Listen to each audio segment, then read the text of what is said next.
Hey guys, it's Albertium back with another boss guide for Silksong, and it's going to be this game's version of Ornstein and Smoke, and I promise you, it's going to be extremely simple. Now you know how this goes. Before I even think about asking you to click that like or subscribe button for me, please allow me a chance to earn that from you, and with that being said, let's get in on this.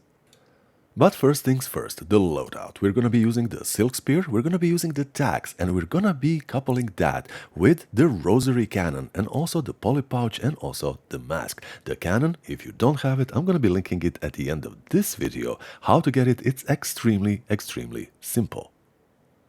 And the boss fight itself. Now I'm going to be pausing and rewinding sometimes, as I often do, to make sure that I do just, explain everything the best. Now, what's complicated about this boss fight is that there's many people involved, and that might make it complicated, but when you view all of them, each individually, it becomes extremely simple, and we're going to be learning how to deal with every one of them. So this attack only means one thing, and this is the attack you want. This is going to be the long-ranged attack that we're going to be just countering with a jump, and then you hit him, and as it is coming back, you hit again. Anytime he is doing his little combo, you pretty much should be avoiding that and hoping for the long-range attack. But when he's doing the long-range attack, you need to be careful because he always does a little step back. And any flying add-on that happens to come to this arena, you're going to be taken care of with the spear. Now, there is going to be another little guy that is going to be causing you a little bit more of a headache,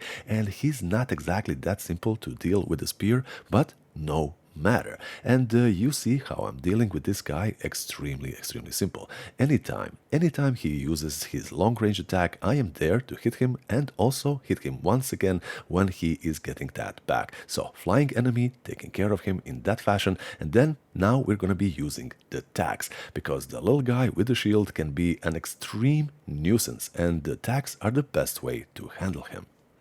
And now comes the phase 2, and this is when we whip out our trusty little Rosary Cannon. Look at that damage. Now we have to talk about one thing, and these are the spear attacks.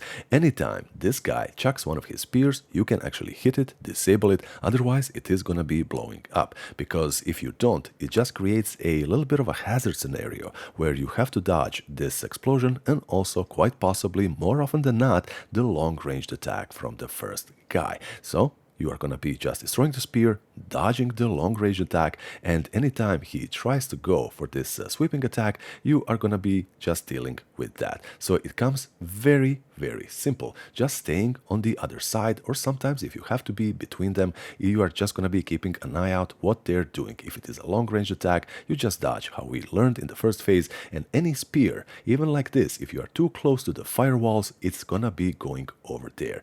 Make clever use of the spear, yet again, to dish out more really high damage. But most of all, the Rosary Cannon is just going to be shredding at least one of them. And because it is coupled with the Poly Pouch, it's going to be pretty much doing even more damage. And then once this guy is alone, all you have to do is pay attention to the new attack that's going to be the Ground Slam, but it is so heavily telegraphed that my goodness, it's never really gonna be touching you. And I am pretty certain that if the lava hits him, the one in the middle, that is also gonna be doing more damage to him. And if you have more tags in the inventory, sorry about that, sometimes English gets the better of me, you can use that to a great effect due to the jumping nature of the boss. And that is going to be pretty much enough for you to win, because once he is alone, this is just extremely simple. You already dealt with the harder part of the whole boss fight, and just get him over the line, and that is going to be pretty much it.